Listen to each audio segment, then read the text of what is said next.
as promised, Geordie Journos live from Forest Hall. Is it Forest Hall? It is Forest Hall Football Club, but it's Palmersville, really. Right. For anybody who knows Jordan's the area. old stomping ground. Yes. Got just many off a goal Great on Line this Road. pitch. Forest Hall Colts under 14s, 15s and 16s top goal scorer. I expect more today, Jordan. Are you playing for Gateshead this weekend? I look like it, don't I? Hey. So yeah, I was at Eddie Howe's press conference this morning. Check out the live if you want a sort of talk through of everything Eddie Howe had to discuss there. Obviously, the big talking points surrounding Sandro Tonali. Me and Liam tried to make a video last night. We did. Didn't. The mic's cut off after 5 minutes. Technology failed us, as is often. All the watchers as well calling for us to get proper mics. And what do we do? Exactly, we'll we'll get the mics. It doesn't work. And honestly, no luck. But I guess we'll start with Sandro Tonali. Obviously charged by the FA, has until next week to respond to that charge. What's your guys' understanding of the situation? What do you make of it all? So I'll make two major points then, Jordan. You can come in. Apologies if you can hear wind at all here. It's blustery as we're about to play on the NUFC Fans TV versus Loaded Mag YouTubers football match here on behalf of the Alan Shearer Foundation. Is that right? Yeah. I'm glad we're classed as YouTubers. We were guests last year. Now it's. Are we YouTubers? Yeah. We're pretending. We're making a YouTube video. We're pretending to be. We're not the pros like these guys. We're just the part-timers. But Sandro Tonali, two major points for me. One on the football and playing sense, and another from the addiction sense. So I think it would be absolutely disgraceful for the Football Association to double punish somebody for essentially the same crime. It's not a crime, but you know what I mean. Essentially the same offence. It would be nonsensical to punish a 23-year-old lad who's done his time. Half of his time, and will have done his time come August the 27th, I think it is. I think it would be a disgrace, and I think common sense will prevail. That's kind of been the thought throughout this process, is that it would run concurrently, and I really hope it does. Eddie Howe said that. I've read the stuff that you've produced for the Shields Gazette today, and Evie Lake was there for the Newcastle World in Jordan's Lake District absence. And he agreed with that. He thinks it's unfair in many ways. Second football point, which I'm sure you'll want to talk about a lot of the actual goings on this week, but my football point on this one, which I try to make in that lovely, amazing 20-minute video we did last night. Brilliant. From we met at the Vermont. The Vermont, a bar in the Vermont. Checking the views about me. Well, we tried. Nobody could hear though. On a football point, which I'll make a little bit more concisely today than what I did last night. I think there's a lot of people expecting Sandro Tonali to be the answer for Newcastle United. For me, I see him very much as a bonus player, because what I've seen of him in a black and white shirt so far doesn't suggest to me that he's the answer. But of course, a young lad, a new league, a new language, everything that goes with it. He's obviously a good player. He's played for Milan at all kinds of level. Up to Champions League semi-finals and all that kind of thing, and there's got to be a really good player in there. Italian under 21 captain until he was out the age group, and then numerous Italian full international caps. Got to be a player in there, and I hope we can see it. I don't necessarily think this year has been the best for him. In terms of, I see a lot of people on social media suggesting it'll be the best thing that's ever happened.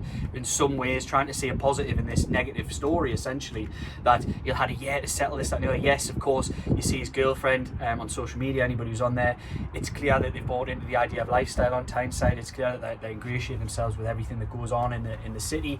She seems very comfortable. I seen her yesterday, she was putting pictures of churches up in Gosforth and things like that. She does love Gosforth.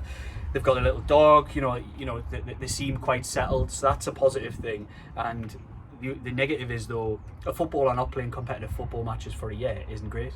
It's not good for anybody, so it's going to take him time, and I think I want to see him come back with a bit between his teeth. I want him to channel the frustrations that he maybe must have had throughout this 5 months so far. It'll be 10 months by the end. The frustrations of seeing his teammates every Friday lining up the way they would play, and going out, getting ready, prepping themselves for matches while he's prepping himself for a weekend on the sofa. I hope he uses these frustrations, and there will be frustrations. There'll be a sense of shame that he's let people down. I hope he channels that in the right manner, and we see a fired up Sandro Tonali, because there was clear that he's got good technique, he's a good footballer, but we need to see more of it. I haven't yet seen that in black and white, and I think that's also fair to say. But Jordan? No, I just think it's imperative that when he does come back, he comes back, as you mentioned there, sort of fire in his belly, wants to prove a point, because look, I think it's important to remember this gambling addiction. I think Eddie Howe mentioned his press conference. What I've seen is an illness. It's not always tracked like that, but it is. And I think the FA ban, you'd hope that it runs concurrently alongside the current one. He can come back, he served his time. And once he does come back, I really do hope he comes back stronger. Because what we're judging off at the minute is sort of, he's getting all this training time, and he's got to be better at all this training time on Eddie Howe. But as you mentioned before, as we're seeing sort of in the 12 games he did play for Newcastle, there was points when he looked like he was struggling a little bit. There was times when he needed to adapt, and there's talk. I do think Newcastle have missed him just purely because he was the marquee summer signing. He's a body in that midfield in an area that's been really disrupted this season. I think they missed him in that sense, but was he the answer this season to make Newcastle's worries go away based on what I'd seen previously? Probably not, but I think coming into next season, I think it's really important that he does hit the ground running, and I suspect that he will have that motivation inside him, because look, maybe it's not fair to say he's let people down, but in many ways he has as well, because Newcastle invested so much money in him, played 12 games, hasn't played and won't play for another 5 months. I think there needs to be some motivation from the player to really hit the ground running, and I really hope he does do that. Yeah, Eddie Howe was asked a question along the lines of, does he feel as though Sandro Tonali has let Newcastle United down for alleged offences committed as a Newcastle player? And Eddie Howe did point to what you've touched on, the addiction, the illness side of things, and that was really the focus. He very much took the player's corner and understood the issue there, really. So on that point, Dom, I mean, I don't know if anybody out there agrees, but it would have been, I hope nobody was naive enough to think that a lad with an addiction, suddenly because he had a plane booked from Milan to Newcastle, would suddenly switch and stop betting. Yeah. I think everybody kind of with any sense knew this was coming. Yeah. They knew there was going to be a charge, because nobody can flick a switch like that. Eddie Howe said that. And there may well not be a case that he still may not be able to flick that switch. We don't know. It's an addiction. Often I think the idea of gambling addiction is stigmatized in some ways. It's looked upon as not a real addiction. I think there's a lot of people who hold that it's not looked upon as the same as other addictions, whether it be alcohol, whether it be drugs, whether it be anything. It isn't. It's almost stigmatized in a way, and it's a hidden addiction. You've seen a lot of ex-professionals talk in that manner. I think Paul Merson speaks really passionately on that subject, and anybody who has any doubts about whether gambling is an addiction should maybe look up some of those videos, because we definitely know that it is. But by the same token, that's also okay to say that, as you said, the player has maybe let the club down to an extent and let his manager down. And I think any normal human being, and I'm sure he feels this way, will feel like that as well, that he's maybe let his teammates down when they've been struggling, when they've been patching themselves up, going out there on a Saturday having to play through pain barriers and no barriers because there's no players. Yeah. I'm sure he's probably felt that as much as anybody. He's just a human being. So yeah, I think ultimately, in my opinion, it's support that the player needs from now on in. Look, he's done wrong. You can't hold against him forever. He's done wrong. Let's move on. Let's back the player, and fingers crossed that the FA see sense. I think on a wider issue as well, I think football probably needs to look at itself in terms of, I know we're going deeper here, but in terms of gambling, you look at football, I don't know the stat, but there's quite a lot of teams in the Premier League that have got gamblers, sponsors. Newcastle, that's in total. And you have to look around at the pitch side advertising at multiple grounds in the Premier League, across England, even across Europe. So many gambling sites, and I do think that's overlooked. I think football needs to look at itself, and if you look back at the FA, I think the FA should probably take that into account as well, that they allow these betting companies to sponsor football clubs. So in terms of the Sandro Tonali situation, he's been banned now from the Italian FA. Let him serve his punishment and let him resume his career. It is very much the secret addiction, isn't it? And that's why football probably hasn't addressed it. Yeah. Alcoholism had a connection with football, and the problems of alcohol were very obvious. Gambling is something that people can't hide unless you're in it, unless you're a family member or somebody financially connected to that person. Then it's very, very hard to realise. It's something that people can hide very easily. Yeah. And I think the way that it's rammed down everybody's throats, whether that be adverts if you're watching on TV between games, even though they have their disclaimers at the end, it's not enough, or whether it's Ivan Toney coming back and playing for a football club with a betting after serving a 9-month ban himself, with betting things all around him. all across his shirt and things like that. It is actually quite disgraceful, really, that it isn't treated in the same manner, because it can ruin lives and ruin families. Yeah, it was a question actually put to Eddie Howe during the press conference, because funny it's still on the Still advertising connected with Newcastle United, boards, and Eddie Howe was asked about that side of football, and I expected Eddie Howe actually, cause based on past form, to just say it's nothing to do with me, but he actually went in a little bit and said, look, it's a wider issue that needs addressing in football, which Fair play. was good. So I don't.